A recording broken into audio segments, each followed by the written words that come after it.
sampai hari ini bisa memberikan manfaat kepada banyak orang, itu tentunya karena rahmat dan karunia Allah Azza wa Jalla. Sehingga hanya Allah yang pantas untuk dipuja dan dipuji. Acara ini berlangsung, kalau dikatakan pesantren kilat. Rasul Sallallahu Alaihi Wasallam itu mendidik para sahabatnya. Ada yang sekali berjumpa dengan beliau, pulang, itu sudah bisa menyampaikan agama Allah. Kita tahu bagaimana kisah hijrahnya Nabi Muhammad SAW. Ya, ini pertanyaan sulit. Kisah hijrahnya Nabi Muhammad SAW itu bermula dari cerita 6 orang. Yang Rasulullah SAW ketika musim haji, beliau itu keliling. Berdakwah kepada jemaah haji yang datang ke kota Mekah. Mereka biasanya punya tenda-tenda sendiri yang pernah haji. Mungkin dapat melihat sekarang ada tendanya jemaah haji Indonesia, jemaah Nepal, Amerika, Eropa, semua ada tenda. Di masa itu Nabi SAW mendatangi tempat kemahnya per qabilah. Ada qabilah dari Yaman, ada qabilah dari perbatasan Irak sana mungkin, ada qabilah dari Najd. Nabi datang mendakwain mereka. Semua yang didakwain itu nolak dakwah Rasul SAW. Akhirnya Nabi SAW sampai ke tempat lempar jumrah. Nah, mana mau kasih hadiah? Jumrah itu ada berapa yang dilempar di sana, jemaah? Nah, fadhal. Iya, 7 batu. Nama jumrahnya apa? Yang dilempar itu. Namanya. Aqabah. Masya Allah, kasih hadiah beliau. Masya Allah. Nah, fadhal. Nah, jumrah Aqabah. Sudah haji ya Pak? Oh Masya Allah, jadi persiapan haji insya Allah. Alhamdulillah, paling nggak sudah tahu ya maaf. Sudah tahu 7 kerikil kan, udah disimpan 7 kerikil. Nah, yang pertama dilempar pada hari raya Idul Adha, itu jumrah Aqabah. Jadi orang habis dari mana? Wukuf di Arafah, lalu mereka menuju ke Muzdalifah, bermalam di Muzdalifah, lalu di pagi harinya mereka menuju ke Mina, lempar jumrah Aqabah. Setelah lempar jumrah Aqabah biasanya tahallul, syukur. Nabi SAW ketemu sama 6 orang ini. Anak-anak muda. Jadi kalau dilihat, yang banyak menerima dakwah Nabi SAW itu rata-rata anak-anak muda. Pertanyaannya kenapa kok bukan orang-orang tua? Siapa yang mau jawab? Yang jawab yang tua. Kenapa yang masuk Islam itu awal ya, pada awal Islam itu, awal dakwah itu anak-anak muda. Hampir semua ya. Nah, kasih mic-nya. Mana mic-nya? Masya Allah. Antum jangan duduk-duduk aja. Kasih mic sana. Masya Allah. Ada mic sana. Nah, fadhal. Bismillah. Kok dikasih? Ah ya, bismillah. Pertama yang bisa saya jawab, pertama lebih terbuka, yang kedua daripada orang tua gitu. Ya, lebih bisa menerima perbedaan dan perubahan dan ilmu baru dibandingkan orang tua yang sudah lama membudaya dalam dirinya perkara-perkara yang mungkin bertentangan dengan agama yang dianut Rasulullah yang baru bagi dia, dan juga banyak tahayul atau pikiran-pikiran yang menjaga dia atau menutupi dia dari hal-hal baru, intinya itu Ustaz. Masya Allah, barakallahu fiik. Kasih hadiah jamaah, Masya Allah. Ini kasih kurma sama buku. Nah, Masya Allah. Ya, fadhal. Subhanallah, betul jamaah. Jadi kalau orang tua itu sudah, mungkin bisa disebut sudah karaten dengan tradisi dan budaya kuno, sehingga sulit Nabi mendakwain mereka. Sampai pamannya sendiri, bayangin. Padahal paman Nabi Muhammad SAW itu yang belain Nabi. Hidup bersama Nabi, tahu kejujuran keponakannya. Nggak pernah bohong itu keponakannya. Tapi tatkala dia diajak untuk masuk ke dalam agama Islam ini, nolak. Sampai tatkala ajal menjemput pamannya. Pamannya sudah sekarat ini. Nabi datang. Dijumpai pamannya. Ternyata di sisi pamannya itu ada dua tokoh orang-orang Quraisy. Abu Jahal sama Abdullah bin Abi Umayyah. Nabi mengatakan kepada pamannya, "Ya am, wahai paman." Supaya pamannya tahu, yang ngasih tahu ini bukan orang lain, keponakannya. Dia mengatakan, "Ya am, qul la ilaha illallah." Katakan la ilaha illallah, kalimat yang aku akan perjuangkan engkau di hadapan Allah pada hari kiamat. Kalau engkau mengatakan ini sudah sekarat. Apa katanya dua orang tokoh Quraisy itu? Atarghabu an millati Abdul Muttalib. Apa engkau enggak suka dengan ajarannya Abdul Muttalib, bapakmu? Engkau enggak suka dengan ajaran nenek moyangmu? Enggak jadi ngomong la ilaha illallah. Sulit. Oleh karena itu kebanyakan orang-orang sepuh Quraisy itu masuk Islam ketika mereka melihat kekuatan umat Islam. Ketika penaklukan kota Mekah, oh ternyata benar Islam ini. Setelah bertahun-tahun memerangi Islam. Kembali kepada cerita Aqabah, tempat lempar jumrah itu. Ini 6 orang anak muda ini sedang tahallul cukur jemaah. Kita lihat bagaimana Rasulullah SAW memanfaatkan kesempatan menyampaikan agama Allah ini di mana saja kepada siapa saja. Tidak pilih-pilih. Bukan karena itu orang kaya, bukan karena orang miskin. Pokoknya siapa saja berhak mendapatkan dakwah ini. Maka Nabi duduk sama 6 anak muda. Disampaikan kepada mereka tentang agama Islam. Disampaikan juga tentang Al-Quran, dibacakan Al-Quran. 6 orang ini saling noleh jemaah. 6 orang ini dari kota Medina.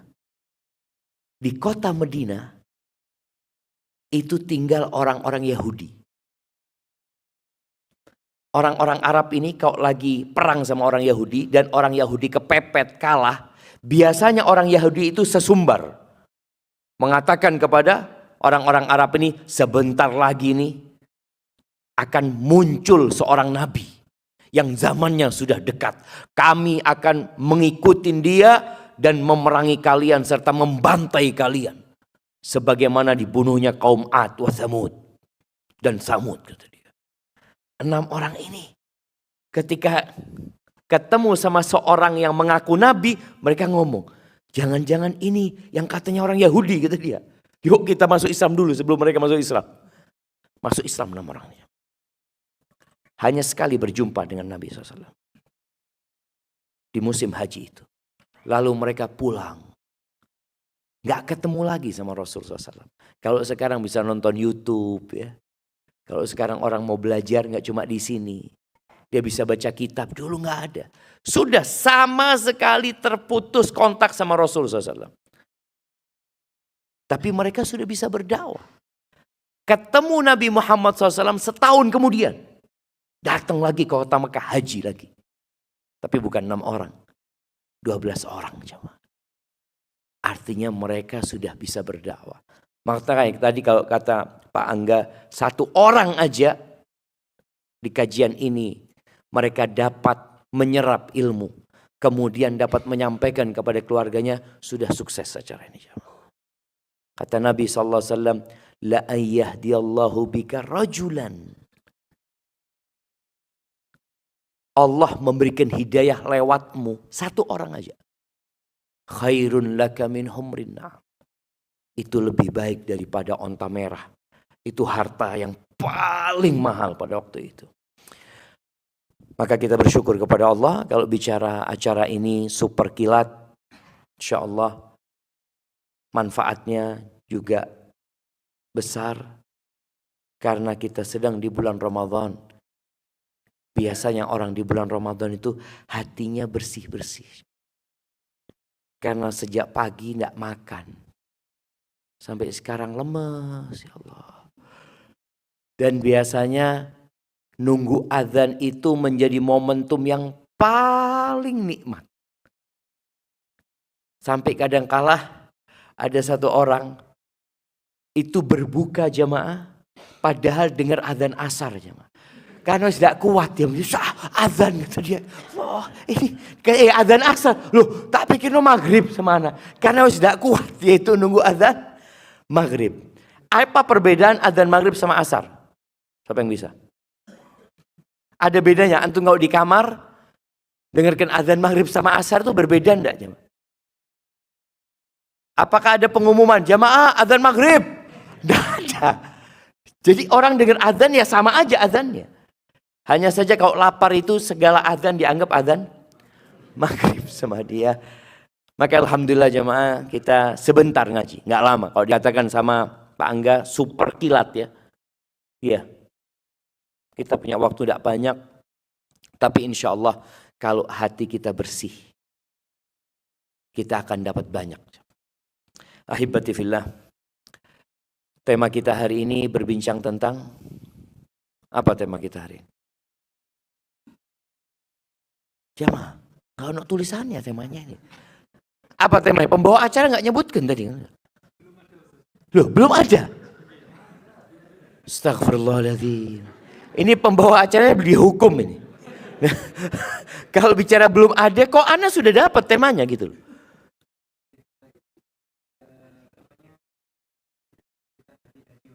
Bersihkan hati dan jiwa. Loh, Masya Allah. Berarti perlu dibersihkan hati antum ini. Nah. Ahibati fillah, kita datang ke tempat ini dengan kostum yang berbeda. Ada yang pakai baju warna hitam, ada yang putih, ada yang coklat, emak-emaknya di belakang juga Masya Allah beragam bajunya. Allah itu tidak melihat kepada pakaian kita. Allah tidak melihat kepada rupa kita. Kita itu peduli banget dengan penampilan. Enggak yang laki, enggak yang perempuan. Mungkin yang wanita lebih sering dimanfaatkan oleh pasar ya. Sehingga pakaian perempuan itu mungkin lebih beragam daripada pakaian laki-laki. Tapi sama juga. Yang laki-laki sibuk dengan aksesoris. Dia harus pakai jam kadangkala. Sampai ada seorang kawan.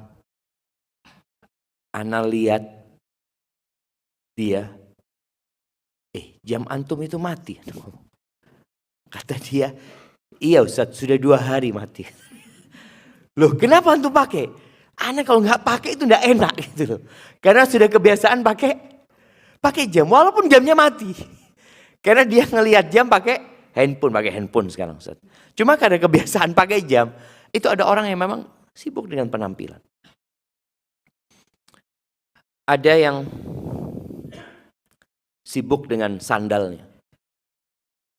Sesekali antum itu kalau bisa nggak pakai sandal. Nggak pakai alas kaki. Jalanlah. Ke mall sesekali nggak pakai sandal. Bisa antum. Emangnya ada persyaratan masuk mall pakai sandal? Ada? Tidak ada kan? Dan ternyata termasuk sunnah. Sesekali kita itu melembutkan hati dengan tidak memakai alas kaki. Antum kalau keluar tanpa sandal itu kan kelihatan iki wong edan. Padahal antum sedang melembutkan hati supaya anak sadar, anak ini manusia yang tercipta dari tanah dan akan balik jadi tanah juga. Dan ingat, kita akan dibangkitkan dari kubur kita tanpa pakaian yang antum pakai sekarang ini. Dan tanpa alas kaki yang menempel di kaki kita. Allah itu, innallaha, kata Nabi Muhammad SAW, la yanzuru ila suwarikum wala yanzuru ila amwalikum. Allah tidak melihat kepada rupa kalian. Yang dinilai itu enggak rupa. Kalau manusia menilai orang lain dari apa? Dari rupanya. Oh, fulan ganteng, fulan ya pernah ganteng, fulan hampir ganteng. Kalau yang perempuan juga gitu, fulana Allah, fulana iki biyen ayu, biyen. Saiki ya hampir ayu saya. Makanya orang peduli dengan fisik. Sehingga semua yang ada di pasar itu rata-rata untuk mendukung fisik yang Allah nggak ngelihat kepada itu semua. Kita terkadang lebih berat dengan penilaian manusia daripada penilaian Allah Azza wa Jalla. Terus yang dilihat sama Allah apa? Walakin yanzuru ila qulubikum wa a'malikum. Yang dilihat itu hati kalian. Ada yang pakai baju putih hatinya hitam. Ada yang rupanya tampan tapi hatinya buruk. Ada yang rupanya cantik tapi menyimpan dendam dan dengki. Busuk sebenarnya dia itu. Tapi rupanya api. Allah nggak ngelihat ke sana. Dan yang Allah lihat amalan kalian. Maka tatkala kita berbincang tentang masalah hati ini, ukurannya kelak pada hari kiamat, hati.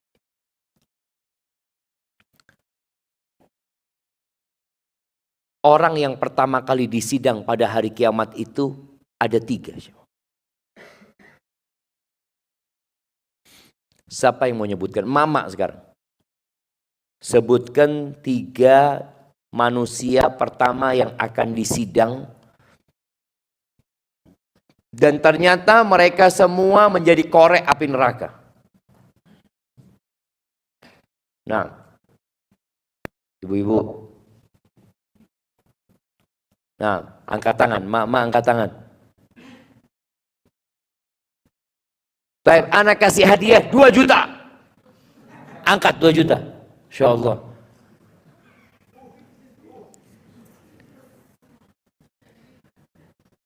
Mama langsung googling. Cari Google. Yeah. Nah, mana hitung sampai 3. Kalau enggak turun ini bentar lagi. 1. Oh, ada yang angkat tangan. Di belakang sana. Yang mana? Oh, itu angkat tangan lebih dulu. Iya. Bismillahirrahmanirrahim. Yang akan disidang pertama kali oleh Allah, insya Allah ya Ustadz, penghafal Al-Quran, orang yang berjihad di jalan Allah, dan yang memiliki banyak harta. Masya Allah. Nggak nyontek, enggak? Ya, tadi sempat googling. Gimana ini Pak Angga? Ini nyontek ini. Kasih separuh nanti, kasih separuh. Nanti ya apa caranya dapat separuh tapi. Nah, enggak apa-apa Ibu, separuh ya.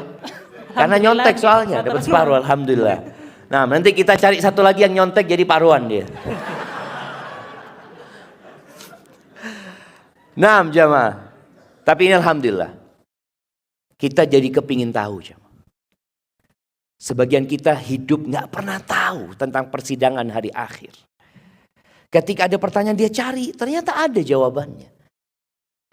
Tadi yang disebutkan. Yang pertama itu orang yang alim dan hafal Al-Quran. Kalau bicara penampilannya jangan ditanya ustadz ini, ustadz. Kemudian kalau bicara bagaimana amalan dia, oh Masya Allah hafal Quran. Imam dia. Yang kedua, kalau melihat secara kasat mata, dia mujahid fi sabilillah. Pejuang di jalan Allah Azza wa Jalla. Dan tewas di medan perang. Dibawa pulang jenazahnya itu berdarah-darah. Atau mungkin dia dikuburkan di medan perang sana. Dan yang ketiga, orang kaya raya yang dermawan.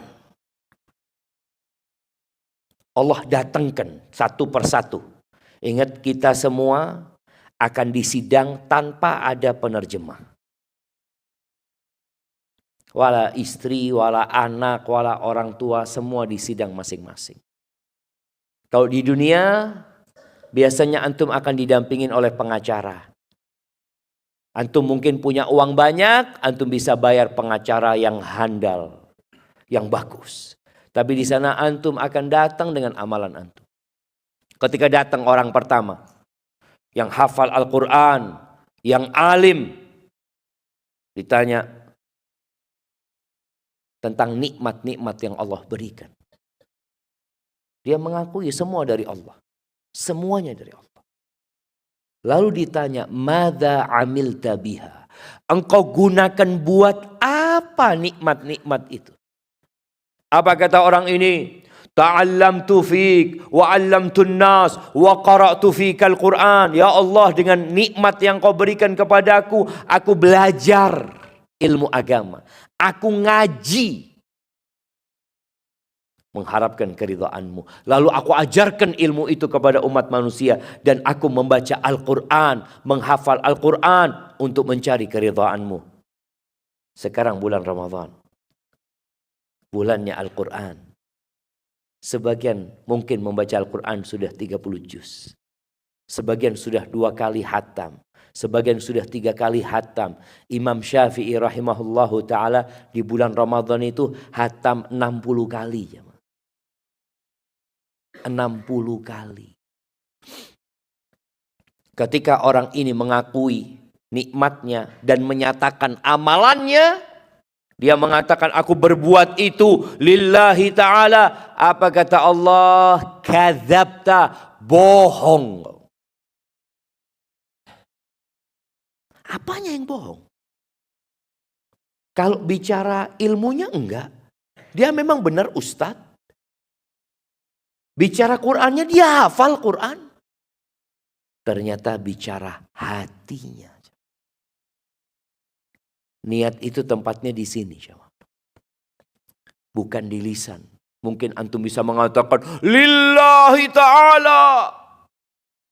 Ingat, yang dilihat jantung. Kadzabta, bohong. Innama ta'allamta liyuqala alim wa qara'ta liyuqala qari. Engkau selama ini belajar ilmu hanya cari gelar. Hanya cari sanjungan dari orang-orang supaya disebut alim. Oh, fulan tuh, orang alim tuh. Dan engkau belajar Al-Quran, menghafalkan Al-Quran supaya dapat gelar orang yang hafal Quran. Orang yang bacaannya bagus. Imam sholat tarawih. Imam, itu yang kau inginkan. Waqad qil, dan engkau sudah mendapatkan itu di dunia. Thumma umira bihi fasuhiba ala wajhihi thumma turiha finnar. Dilemparkan ke neraka, orang yang neraka. Bayangin ya. Bukan perampok, bukan pezina, bukan pencuri, tapi orang yang alim dan orang yang hafal Quran gara-gara hatinya. Maka kita harus berpikir, kira-kira hati anak ini benar enggak ya? Kemudian yang kedua, orang yang mati di medan perang. Dihadirkan orang itu di sidang. Betul, dia mati di medan perang. Ditanya tentang nikmat-nikmat yang Allah berikan. Allah berikan fisik yang kuat kepada dia. Allah berikan pula harta kepada dia. Ditanya, engkau gunakan buat apa nikmat yang aku berikan? Kata orang ini, qataltu fik. Aku berjuang di jalanmu ya Allah. Hatta stushhidtu, sampai aku mati syahid. Iya, boleh jadi dia di dunia dimakamkan di makam pahlawan. Dikenal sebagai pejuang. Lalu kata Allah kepada orang ini, kadzabta, bohong engkau. Jamaah, Allah itu tahu dengan apa yang terbetik di hati kita. Allah tahu antum sekarang duduk sedang mikirkan apa. Allah tahu. Allah tahu kenapa antum datang ke tempat ini. Allah tahu. Ada mungkin datang ke sini Ya Allah Ustaz, kepinginnya sih tidak datang Ustaz. Cuma di absen itu. Iya, artinya antum datang ke sini Allah tahu loh niat antum, kenapa Allah tahu. Maka orang ini pun ketika mengatakan, oh aku berjuang di jalanmu, kadzabta, bohong kau. Innama qatalta liyuqala jari. Engkau berjuang hanya untuk mendapatkan gelar pembela kebenaran, pahlawan, pemberani, jagoan. Engkau berjuang untuk itu. Waqad qil. Dan engkau sudah mendapatkan itu di dunia. Maka kemudian orang ini dilemparkan ke dalam neraka. Na'udzubillah minan nar. Bayangin jamaah. Berjuang sampai mati masuk neraka.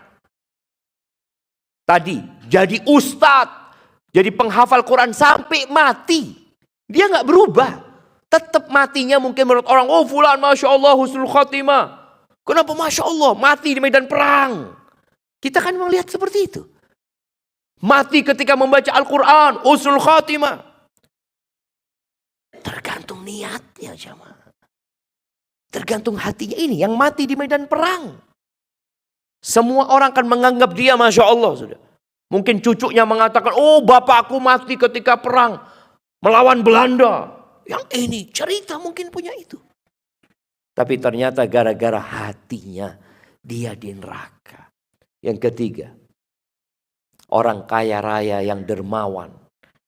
Gak ketulungan sudah kayanya orang ini jamaah. Jawad. Dihadirkan untuk disidang, ditanya tentang nikmat-nikmat yang Allah berikan kepada orang ini. Apa jawab orang ini?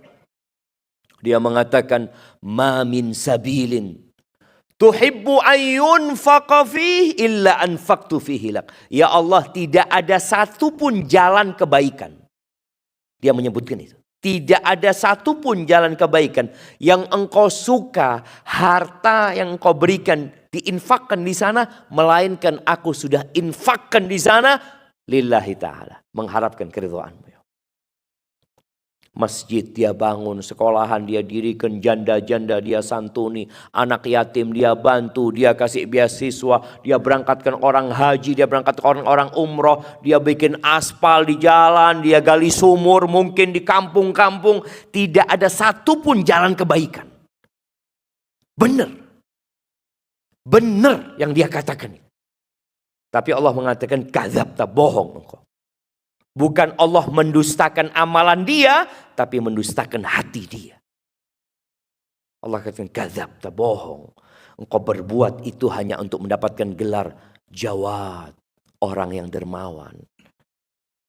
Waqad qil. Dan engkau sudah mendapatkan itu di dunia. Maka orang ini pun dilemparkan ke dalam neraka, jadi koreknya api neraka. Na'udzubillahi minan nar. Maka ahibati fillah, pada hari kiamat itu Allah menyebutkan di surat Asy-Syu'ara ayat 88-89. Surat Asy-Syu'ara ayat 88-89 Allah mengatakan yauma la yanfa'u malun wala banun. Baik, udah ketemu? Coba, anak kepingin ada yang baca. Surat Asy-Syu'ara ayat 88-89. Nah, siapa yang udah dapat?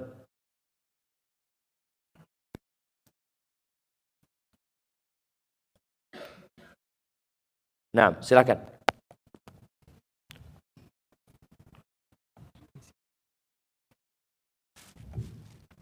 Baca sama artinya. Nah. A'udzu billahi minasy syaithanir rajim. Bismillahirrahmanirrahim. Yauma la yanfa'u malun wala banun. Yaitu pada hari ketika harta dan anak-anak tidak berguna. Illa man atallaha biqalbin salim. Kecuali orang-orang yang menghadap Allah dengan hati yang bersih. Masya Allah, barakallahu fikum. Kasih hadiahnya buat beliau, Masya Allah. Nah, jamaah, ayat ini menjelaskan bahwa apa yang kita lihat sekarang, Kita lagi ada di Hotel Santika. Kita lagi ada di Kota Malang. Kita melihat ada banyak gedung-gedung mewah di sini. Ada banyak tempat hiburan, ada banyak harta di sini. Tapi kelak pada hari itu nggak ada gunanya. Jangan hari itu. Ketika malaikat pencabut nyawa datang, bisakah dia menunda umurnya dengan harta yang dia miliki? Kalau ada orang punya uang 1 triliun umpamanya, dia mau nambah umur 5 menit. Mungkin jemaah? Nggak bisa. Kita melihat harta ternyata nggak seguna yang kita bayangin kalau sudah ajal datang. Iya. Apalagi di hari kiamat. Yauma la yanfa' mal wala banun. Nggak ada gunanya harta dan anak-anak. Illa man atallaha biqalbin salim. Kecuali orang yang datang menjumpai Allah dengan hati yang selamat. Salim itu selamat. Salim itu artinya bersih. Selamat dari segala penyakit hati. Dan penyakit hati yang paling menakutkan itu namanya syirik. Menyekutukan Allah subhanahu wa ta'ala. Kalau sudah bicara syirik jamaah, mungkin sebagian kita mengatakan, oh saya Islam Ustaz, tidak mungkin melakukan kesyirikan.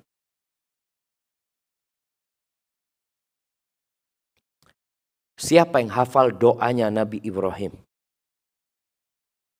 Ketika beliau, saya nggak tanya siapa yang hafal, siapa yang baca? Yang baca. Doanya Nabi Ibrahim minta supaya dia dan anaknya, anak keturunannya dijauhkan dari kesyirikan. Nah,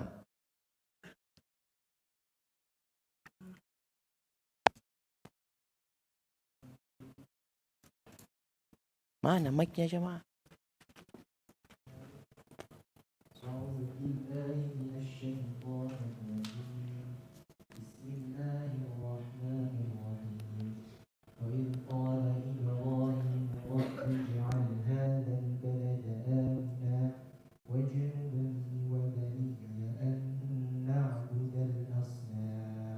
Barakallahu fiik.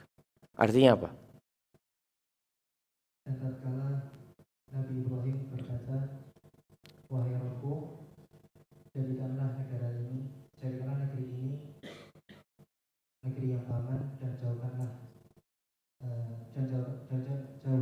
saya dan anak turun saya dari menyembah berhala. Masya Allah. Antum biasa baca doa itu? Biasa baca doa itu? Masya Allah. Berarti antum dapat yang setengahnya tadi. Masya Allah. Kan sama-sama nyontek soalnya zaman lihat. Naam, wajnubni wa baniya an na'budal asnam. Hindarkan aku dan anak keturunanku dari menyembah berhala. Bayangin Nabi Ibrahim takut sama kesyirikan. Lalu muncul orang-orang, oh tidak mungkin saya berbuat syirik. Saya wis Islam. Loh ini Nabi. Takut. Jangan pernah merasa aman dari kesyirikan. Berapa banyak orang yang tidak tahu ya di Malang ini. Tapi di beberapa daerah itu masih ada tempat-tempat pesugihan. Di Malang ada tempat pesugihan. Nah, di mana? Siapa yang pernah ke sana angkat tangan? Saya kasih hadiah, bener loh jemaah. Tak kasih hadiah. Siapa yang pernah ke sana? Oh itu. Nah, kasih hadiah, kasih mic, kasih hadiah. Nah, ini mas, kasih mic sama kasih hadiah. Itu yang di sebelah sana. Mic-nya dulu kasih antum.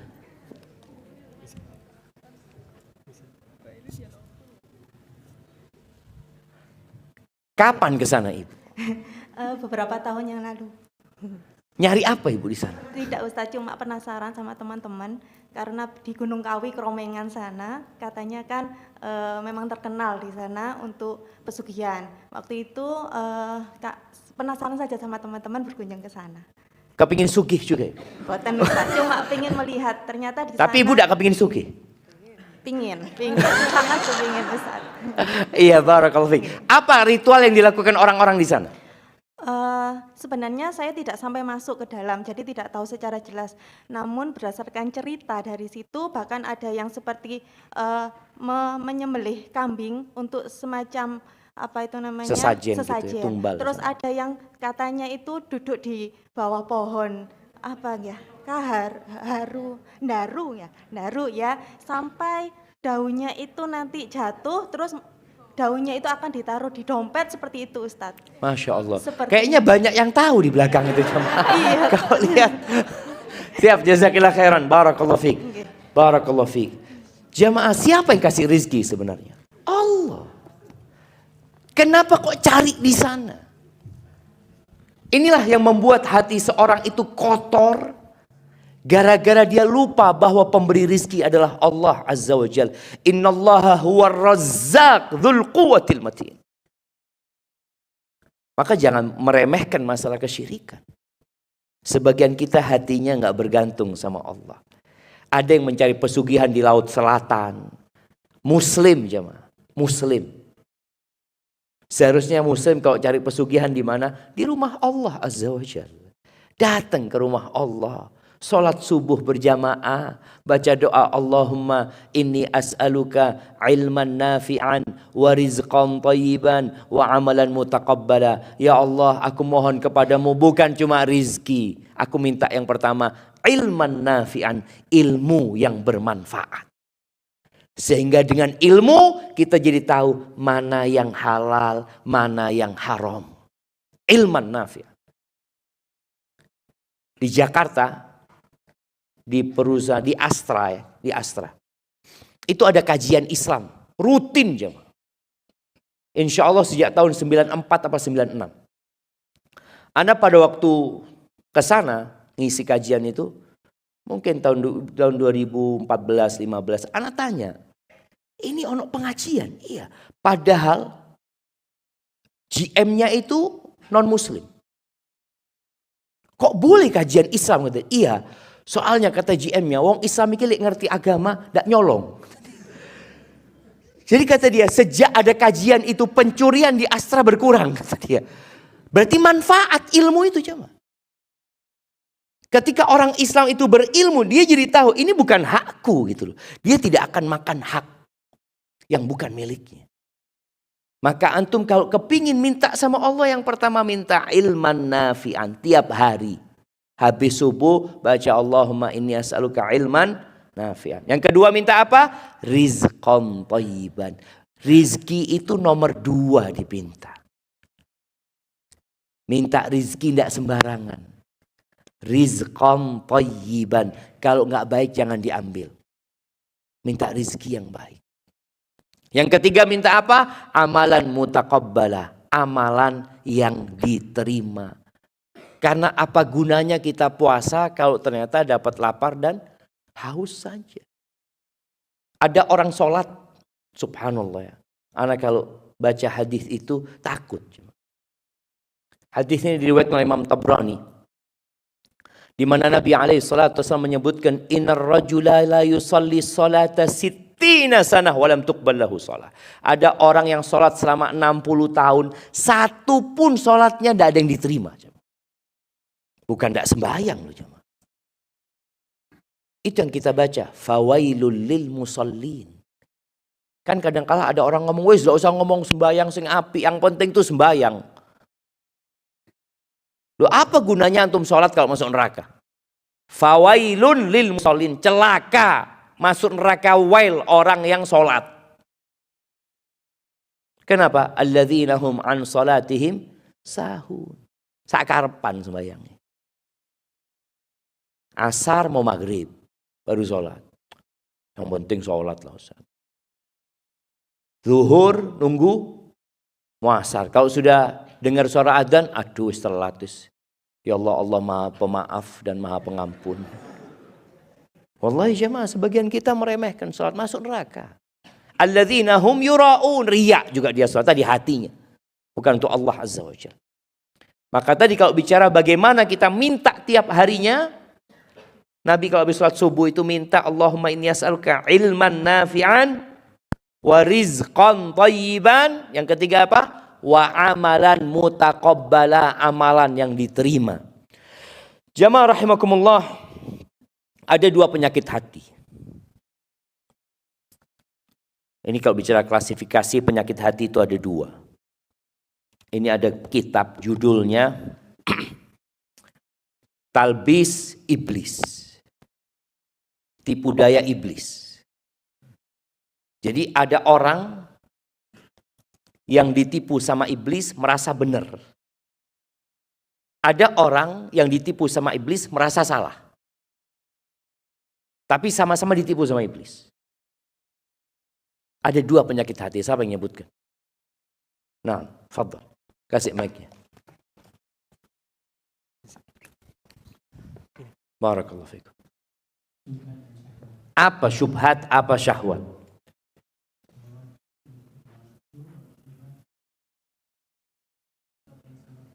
Barakallahu fikum. Nah.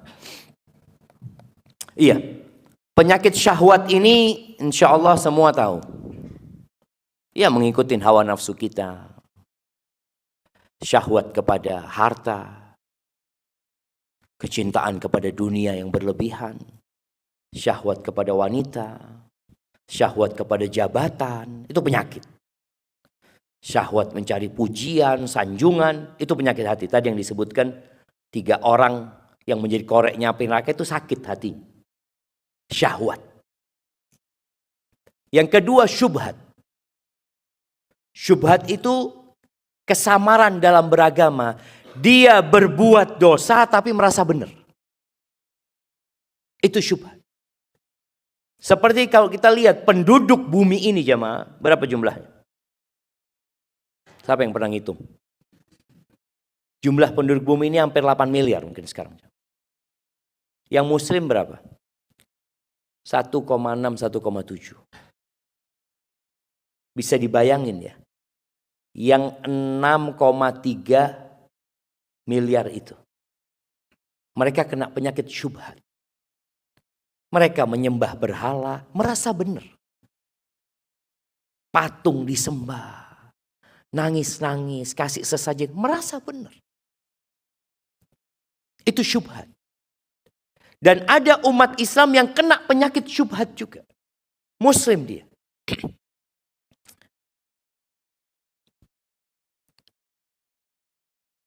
Siapa yang membunuh Ali bin Abi Thalib?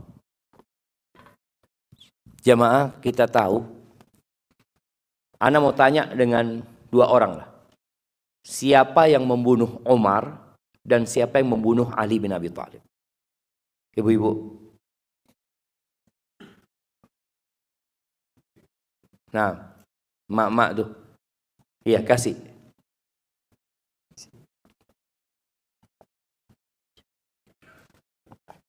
Yang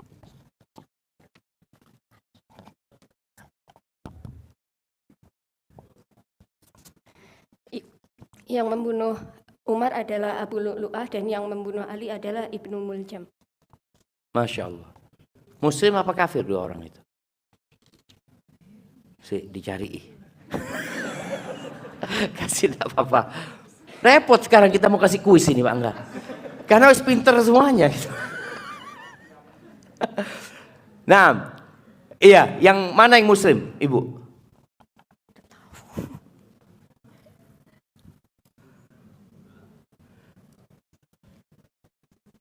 Tidak ketemu. Barakallahu fikum. Yang membunuh Umar itu orang Majusi.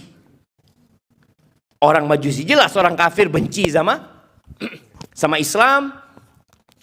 Dan dia itu juga bagaimana nggak sukanya sama Umar bin Khattab radhiyallahu taala anhu, wajar. Yang membunuh Ali bin Abi Thalib itu hafal Quran. Bayangin. Ahli ibadah, guru ngaji. Dan yang mengirim Ibn Muljim, Abdurrahman Ibn Muljim itu, yang mengirim itu Umar bin Khattab. Dulu di Madinah Abdurrahman bin Muljim ini. Dikirim ke Mesir. Dikirim ke Mesir waktu itu. Dikirim ke Amr bin As. Dikatakan dekatkan rumahnya dia dari masjid. Supaya dia ngajar di masjid. Kok bisa-bisanya dia bunuh Ali bin Abi Thalib dan berharap masuk surga? Itu namanya penyakit syubhat. Penyakit ini lebih parah daripada syahwat. Orang kalau kena syahwat, itu dia tahu dia berbuat dosa. Iya Ustaz, dosa banyak Ustaz. Cuma ya apa, belum dapat hidayah. Itu kan syahwat gitu kan. Tapi kalau kena syubhat, loh enggak. Bener ini Ustaz. Ini bener jalannya. Padahal enggak diamalkan sama Nabi SAW. Tapi dia yakin. Itu terjadi dengan Abdurrahman bin Muljim. Ini hadiah buat siapa jemaah? Kalau anak pegang jemaah. Hah? Oh enggak jadi. Enggak jadi. Udah dapat hadiah tadi? Nah. Yang nyontek-nyontek separuh pokoknya hadiahnya. Nah. Abdurrahman bin Muljim ini ikut satu aliran jemaah. Aliran itu namanya Khawarij. Khawarij ini sebuah aliran yang mereka beranggapan semua yang tidak ikut mereka itu sudah kafir. Dan mereka beranggapan orang yang melakukan dosa besar itu sudah keluar dari Islam. Maka mereka beranggapan Ali itu kafir. Yang bunuh Ali masuk surga. Ini yang namanya syubhat. Dan bahaya. Akhirnya betul dia lakukan itu. Dan ketika dia bunuh Ali, dia berharap masuk surga. Akhirnya dibunuh Abdurrahman bin Muljim. Apakah dia menyesal? Sama sekali nggak menyesal. Nggak ada penyesalan di diri dia. Karena dia meyakini yang dia lakukan adalah kebenaran. Masya Allah. Apa hadiah lagi? Masya Allah jemaah. Baik, ahibati fillah. Maka bagaimana cara kita membersihkan hati kita? Supaya selamat dari dua penyakit yang tadi disebutkan. Yang pertama, dengan mentauhidkan Allah Azza wa Jalla. Dakwah Nabi Muhammad SAW di kota Mekah ya, selama 13 tahun itu beliau fokus ke masalah ini. Masalah tauhid. Beliau keliling ke kota Mekah mengatakan, Qulu la ilaha illallah. Katakan la ilaha illallah. Dan konsekuensi dari mengatakan la ilaha illallah itu meninggalkan segala ketergantungan kepada selain Allah Azza wa Jalla. Melepas semua sesembahan-sesembahan yang ada selain Allah Azza wa Jalla. Orang-orang Mekah itu jemaah, percaya enggak kalau Allah Tuhan mereka? Orang Mekah itu umrah loh. Orang Mekah itu haji. Mereka tawaf. Kita tahu kisah Ashabul Fil itu. Bagaimana karena ada Abraha yang mau menghancurkan Ka'bah. Sedangkan Ka'bah ini kiblatnya Jazirah Arab pada waktu itu. Mereka melakukan ibadah haji. Bahkan Allah mengatakan, Wala in sa'altahum man khalaqas samawati wal ard. Kalau engkau tanyakan kepada mereka siapa pencipta langit dan bumi, jawaban mereka siapa? Allah. Nggak ada yang mengatakan patung itu menciptakan langit dan bumi. Nggak masuk akal ya. Berhala itu menciptakan langit. Enggak. Terus kenapa mereka masih disuruh masuk ke dalam Islam? Karena mereka menyekutukan Allah. Mereka masih menyembah Allah dan menyembah selain Allah. Itu namanya syirik. Mereka menyembah Allah. Mereka kalau di antara mereka berdoa ya bacanya Allahumma. Mereka manggil nama Allah juga. Cuma di Ka'bah itu ada 360 berhala. Kalau tadi dikatakan oleh ibu yang berangkat ke Kawi tadi. Nah, ada yang nyembelih kambing. Ini sama orang-orang jahiliyah dulu dalam rangka mendekatkan diri kepada jin-jin yang ada itu dengan menyembelih. Itu kesyirikan. Dan kalau mereka dikasih tahu, apa kata mereka? Ma na'buduhum illa liyuqarribuna ilallahi zulfa. Kami tidak menyembah mereka kecuali dalam rangka sebagai perantara menuju kepada Allah Azza wa Jalla. Allah nggak butuh perantara. Antum kalau mau berdoa tinggal panggil, Ya Allah, selesai. Nggak pakai berhala-berhala itu. Baik. Dan satu-satunya dosa yang tidak diampuni itu syirik. Satu-satunya dosa. Orang yang berzina, orang yang mencuri, orang yang minum ya. Apalah dosa yang dia lakukan itu masih ada kemungkinan diampuni. Tapi melakukan kesyirikan, innallaha la yaghfiru an yushraka bihi. Allah tidak mengampuni dosa syirik. Wa yaghfiru ma duna dzalika liman syaa. Selain syirik diampuni. Pertanyaannya kenapa? Kok hanya dosa syirik yang tidak diampuni? Nah. Yang sebelah kanan di sini. Kenapa kalau dosa orang berzina masih diampuni? Artinya dia mati dalam kondisi tidak bertobat ya. Kalau dia bertobat Allah terima tobatnya. Tapi orang yang syirik, mati dalam kondisi syirik nggak ada harapan diampuni. Kenapa? Nah, depan. Karena tujuan diciptakan jin dan manusia itu untuk beribadah kepada Allah. Sedangkan kalau kita tidak beribadah kepada Allah, berarti kita tidak melaksanakan tugas kita. Masya Allah, barakallah fiik. Ya kasih hadiahnya nggak apa. Kasih kurma nggak apa dia, Masya Allah. Tujuan kita diciptakan untuk mengabdi kepada Allah Azza wa Jalla. Dan syirik ini adalah kezaliman yang paling nyata. Kezaliman yang paling nyata. Ana ingin jelaskan hal ini karena hal ini penting. Ada orang-orang yang beranggapan kalau mau masuk surga itu yang penting jadi orang baik. Yang penting engkau tidak nipu orang, engkau nolong orang lain, suka berbagi sama orang lain, sudah masuk surga. Makanya nanti di surga itu boleh jadi akan ketemu sama Bunda Teresa, akan berjumpa dengan Mahatma Gandhi. Dia sebutkan tokoh-tokoh di dunia ini yang mereka non-muslim. Mereka pelaku kesyirikan. Tunggu. Yang berhak memasukkan surga ini siapa? Allah.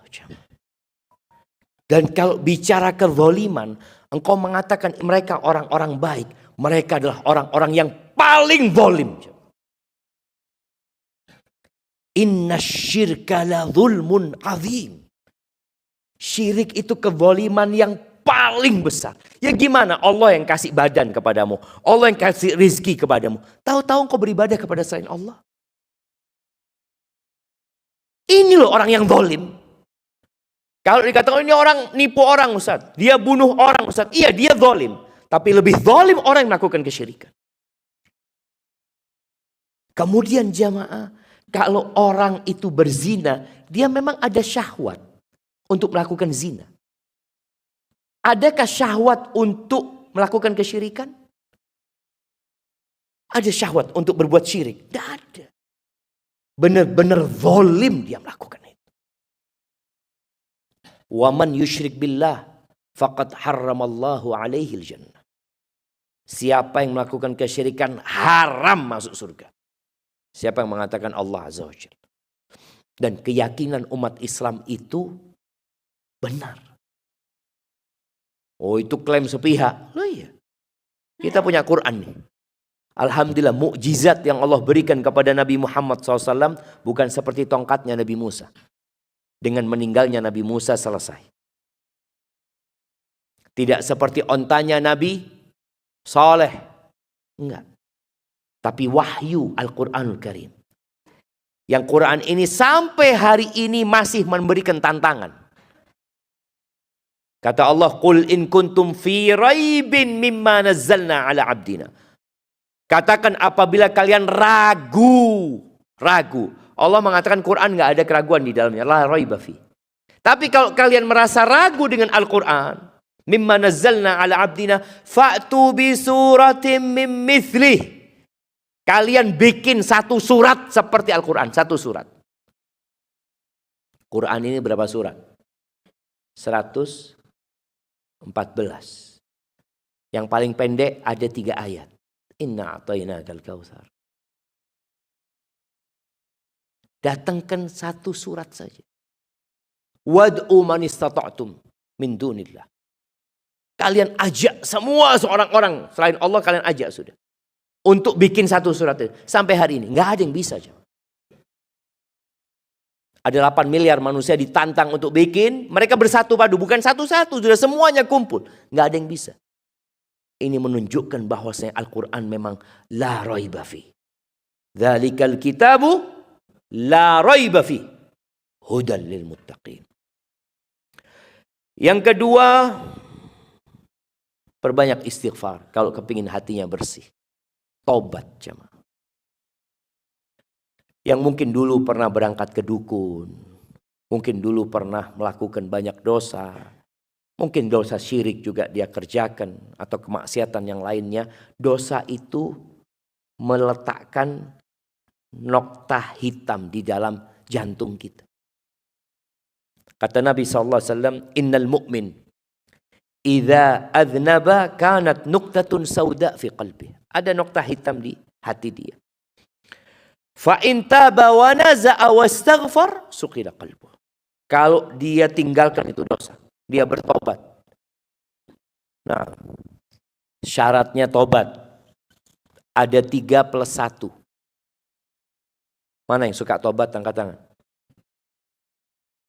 Syaratnya tobat 3+1. Nah, fadhol jemaah. Masa mau googling lagi syaratnya tobat? Kita ini suruh tobat tiap hari jemaah. Nah, ya ini ada bapak sebelah sini.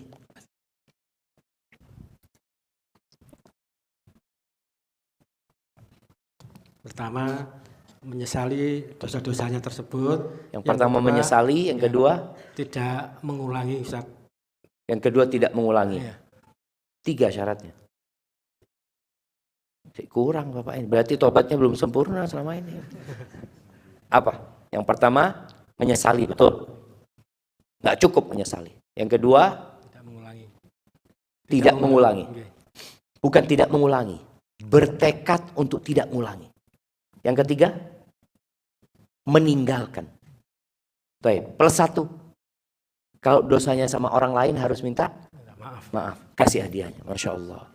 Ini ada berapa hadiahnya? Nggak bisa dibagi, nggak bisa. Kasih 1 aja semua. Nah, barakallahu fiik. Jamaah, kita perlu tahu syarat tobat itu supaya kita tahu apakah kita ini selama ini yang bertobat, yang astagfirullah wa atubu ilaih, astagfirullah wa atubu ilaih. Jangan-jangan istighfar dan tobat kita ini ternyata tidak diterima. Kenapa? Karena syarat dan ketentuan tidak terpenuhi. Yang pertama menyesali, menyesal. Bukti dia itu menyesal, mungkin dia menangis ya. Dia sedih. Yang kedua meninggalkan. Meninggalkan dosa itu. Dan bukti dia meninggalkan, dia ganti kawan mungkin. Enggak wis. Aku lek koncoan mbek fulan dosa meneng. Enggak sudah. Dia meninggalkan dosa dan meninggalkan kawan-kawan yang membuat dia berbuat dosa. Yang ketiga bukan tidak mengulangi.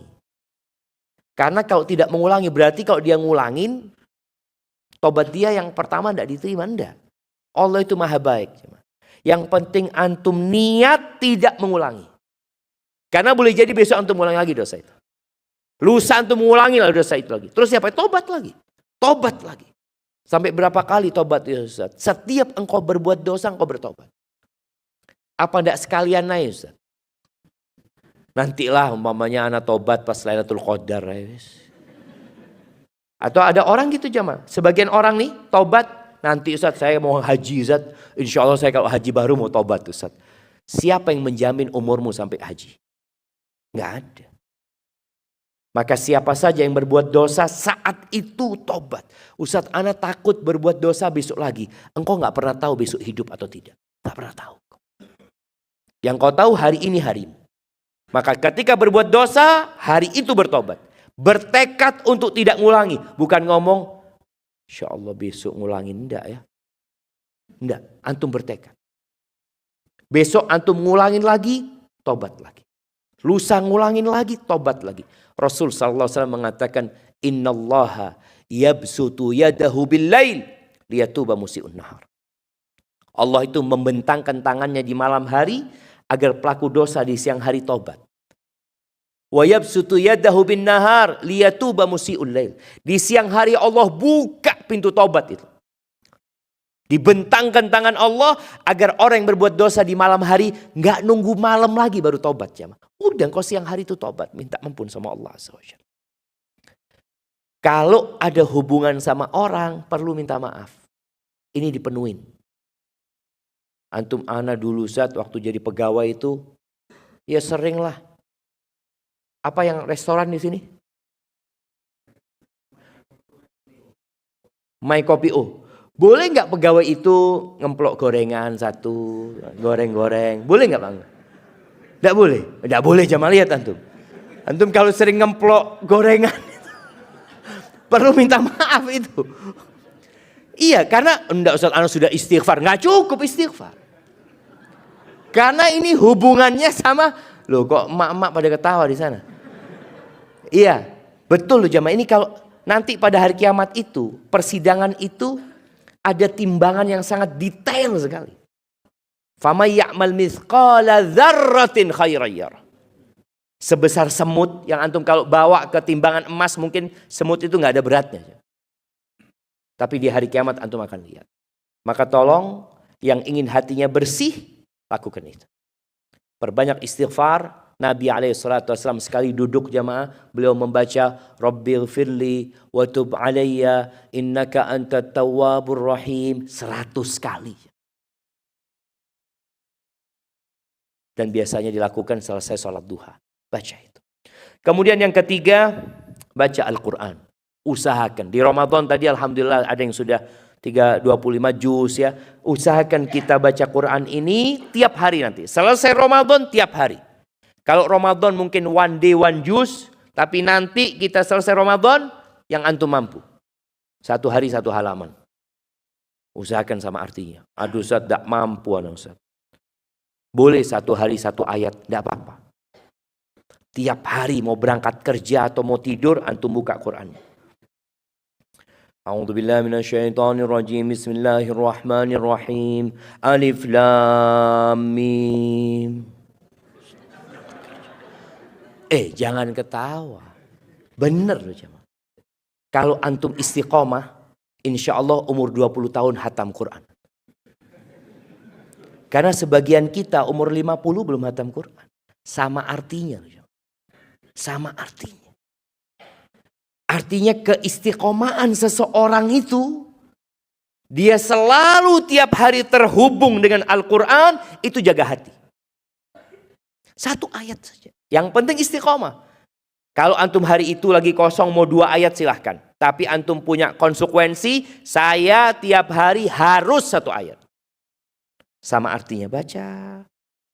Insya Allah kita akan rasakan perbedaan dalam hati kita. Karena kita tidak memejamkan mata, kecuali hari itu kita sudah membuka mushaf. Membuka Al-Quran. Membaca artinya.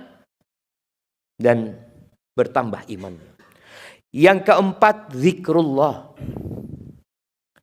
Antum perbanyak zikir. Boleh tubuh kita di pasar, tadi di tempat kerja, tapi dimanapun kita berada, kita tetap mengingat Allah Azza wa Jalla. Perbanyak baca la ilaha illallah. Perbanyak baca subhanallah wa bihamdi subhanallahil azim. Kita kadang-kala suka pegang handphone. Bikinlah kesepakatan sama handphone antum. Ana nggak akan buka kecuali ana baca subhanallah wa bihamdi 10 kali. Jadi setiap antum mau buka kuncinya itu, baca subhanallah bihamdi subhanallahil azim subhanallah. Kok Yesus ini ya subhanallah bihamdi subhanallah. Tapi jamaah ini sebuah pelatihan buat kita supaya kita selalu berzikir. Nanti kalau antum sudah pegang handphone bisa sejam antum buka. Buka terus. Wiritan itu seharusnya ini digunakan untuk wiritan, itu digunakan untuk scrolling jamaah. Biasanya kalau ada yang baik-baik di skip jamaah. Yang baik di skip. Kalau yang buruk, oh ini apa ini? Sampai anak kadang-kadang ngelihat jamaah ya, ada tulisan tolong jangan di skip. Oh pancene menungso kayak gini ya. Jadi dia yang tidak bermanfaat itu ditonton, yang bermanfaat skip. Maka tolong berzikir. Paling tidak, ini ada zikir minimal.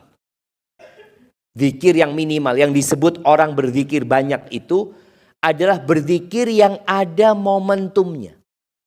Yang ada munasabahnya, ada kegiatannya. Contohnya bangun tidur. Antum selalu baca. Alhamdulillah. Alladzi ahyana ba'dama amatana wa ilaihin nusyur. Nanti antum masuk toilet, baca doa. Keluar toilet, baca doa. Kemudian nanti antum mau sarapan, baca doa. Keluar rumah, baca doa. Naik kendaraan, terus antum zikir itu. Zikir yang ada munasabah. Naik kendaraan, baca doa. Oke. Anda mau kasih nih. Hadiah buat yang selalu baca doa naik kendaraan. Mak-mak mau tanya. Nah, gak boleh nyontek lagi. Nah, kasih. Mana? Yang mana Ustaz? Yang belum jawab. Mana yang belum jawab? Iya. A'udzu billahi minasyaitonir rajim. Bismillahirrahmanirrahim. Subhanalladzi sakhkhara lana hadza wa ma kunna lahu muqrinin wa inna ila rabbina lamunqalibun. Shadaqallahul azim. Baca itu toh. Kasih hadiahnya enggak apa-apa. Ini nyontek enggak? Enggak. Boten. Oh, boten, alhamdulillah. Iya, kalau naik kendaraan itu baca bismillah dulu. Kemudian alhamdulillah, sudah sampai di atasnya motornya alhamdulillah, kemudian Allahu Akbar, Allahu Akbar, Allahu Akbar, baru baca tadi yang dibaca ayatnya itu. Subhanalladzi sakhkhara lana hadza wa ma kunna lahu muqrinin wa inna ila rabbina lamunqalibun. Ana mau kasih hadiah 2 juta yang tahu artinya. Gak nyontek. Gak ada nyontek lagi jamaah. Nah, karena kadang-kala kita baca itu jamaah, tapi tidak sama hati. Masya Allah. Ya, berarti tidak ada yang jawab. Kita lanjut nanti. Baik, yang keberapa? Yang kelima. Yang kelima, berbahagia dengan kebahagiaan saudaramu. Soalnya kadang-kala kalau kita lihat kawan kita beli motor baru, kita senep ya mah. Dia bawa handphone baru, kok iso ya? Korupsi paling. Jadi suudzon sama saudaranya, jangan. Berbahagialah dengan kebahagiaan saudaramu. Makanya Rasul SAW itu suka sekali memberikan kabar gembira. Karena beliau ingin orang lain gembira. Dan kegembiraan itu membuat orang subhanallah di antara amalan yang paling dicintai Allah, sururun tudkhiluhu ila muslim. Kegembiraan yang engkau transfer ke hati saudaramu. Itu amalan yang mulia. Maka ketika saudaramu memiliki sesuatu yang indah, jangan iri, jangan dengki. Mungkin sebagian kawannya naik jabatannya. Alhamdulillah. Ucapkan selamat. Barakallahu fiik ya. Mudah-mudahan diberkahi antum di sana. Ketika saudaranya dikasih anak, alhamdulillah. Ketika saudaranya menikah, doakan. Jangan malah kita sedih ya, melihat fulan. Iya Ustaz, soalnya perempuan itu anak kepingin sebenarnya Ustaz. Tapi ya belum takdirnya, sudah. Kalau antum yakin belum takdirnya, mungkin ada rezeki buat antum yang lainnya nantinya. Pokoknya berusaha bergembira, hilangkan rasa iri dan dengki. Waktu Anda berapa menit lagi? Kayaknya udah habis. Belum? Nah, Anda akan cepat jamaah menyebutkan. Kemudian yang keenam, kalau antum suka dilemparin batu sama orang, jangan dibalikin batu itu. Kalau suka dikritik sama orang, ya, dikasih komen sama orang, terima komen itu. Untuk memperbaiki diri. Sampai ada yang mengatakan, idza ramakan nas bil hijarah. Kalau engkau dilemparin batu sama orang, fajma' tilkal hijarah. Engkau kumpulkan batu itu. Wabni biha sullaman nahwan najah. Engkau bangun anak tangga menuju kesuksesan. Jadi kalau diomongin orang, dikritik sama orang, jangan malah, oh fulan itu memang gak suka sama ana, hasut sama ana, iri sama ana. Tinggalkan itu semua. Umar bin Khattab radhiyallahu ta'ala anhu mengatakan, rahimallahu mra'an ahda ilaina uyubana. Semoga Allah merahmati orang yang menghadiahkan kepada kami aib-aib kami. Kita ini punya banyak kekurangan. Tapi kita gak tahu. Orang lain tahu sama kekurangan kita. Ya biarlah mereka ngoreksi kita. Agar kita bisa lebih baik lagi. Kemudian yang ketujuh, sodaqah. Suka bersodaqah. Suka berbagi. Karena kata Nabi SAW, la yajtami'u imanun wa syuhun fi jawfil abdi. Iman itu gak berkumpul sama sifat kikir di dalam hati. Gak berkumpul. Kalau antum suka sodaqah, suka berbagi, insya Allah hati antum akan lembut. Jemaah. Orang yang bakhil sempit dadanya. Dan biasanya ditambah lagi hasud dan ambisi orang itu. Tapi kalau suka berbagi sama orang, insya Allah dibersihkan hatinya. Kemudian yang terakhir yang perlu kita lakukan, suka ziarah. Bukan suka ziarah kubur. Suka ziarah ke tempat orang miskin. Dan sesekali ziarah kubur. Antum kalau kumpul sama orang berduit terus, hati antum kotor. Melihat fulan beli ini, fulan punya ini, akhirnya antum berambisi dunia. Maka sekali-kali datang ke rumahnya orang miskin. Kalau bagi makanan kepada orang miskin, jangan titip orang. Kalau bisa antum yang nganterin. Supaya ngelihat ini ya rumahnya ya. Melihat kadangkala dalam rumahnya, ranjangnya, kasurnya, ya Allah. Itu insya Allah akan membuat antum, akan lembut hatinya, dan ziarah kubur juga. Karena ingat ziarah kubur itu tujuannya untuk mengingat kematian dan mengingat akhirat. Orang kalau ingat sama akhirat, insya Allah hatinya akan lembut. Kalau dia ingat dengan kematian, dia akan mempersiapkan diri untuk hal itu. Hadza wallahu a'lam bishawab. Itu yang dapat Anda sampaikan. Mungkin kita masuk ke sesi tanya jawab, Ana kembalikan ke MC. Jazakumullah khair.